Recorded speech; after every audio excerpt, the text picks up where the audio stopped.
In today's video, I'm going to teach you how to set up products and prices in Stripe. We'll move from a blank dashboard to a ready-to-sell product. And along the way, I'll explain what each choice means so you can set things up confidently. First, log into your Stripe dashboard. This is where you manage everything related to payments. Once you are signed in, you'll see the main navigation on the left, with sections for payments, billing, and more. Head to the Products tab. Think of products as the catalog for what you sell. Each product can hold one or more prices, which is how Stripe knows what to charge customers in different scenarios. Click the plus Add Product button to start creating a new product. Begin by entering the core details. Give your product a clear, customer-friendly name and write a short description that highlights what's included. Add an image if you have one so it looks great in hosted pages and invoices. You can also set a statement descriptor here, which is the short label that appears on your customer's bank statement. Make it recognizable to reduce disputes.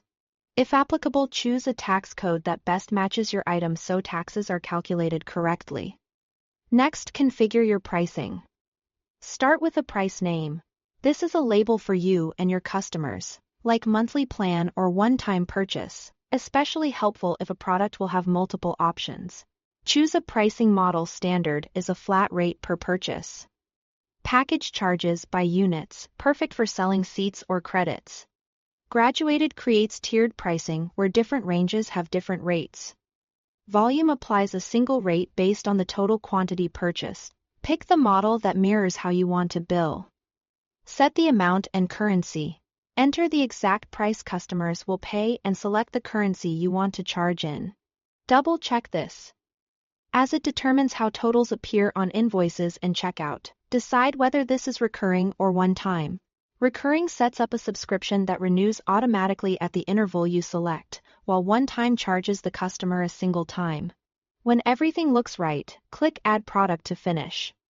Stripe will create the product and its price, and you'll see it listed in your Products tab. You can always come back to edit details or add additional prices for other plans or currencies. That's it. Your product and pricing are ready to use across Stripe tools like checkout and payment links. Thanks for watching.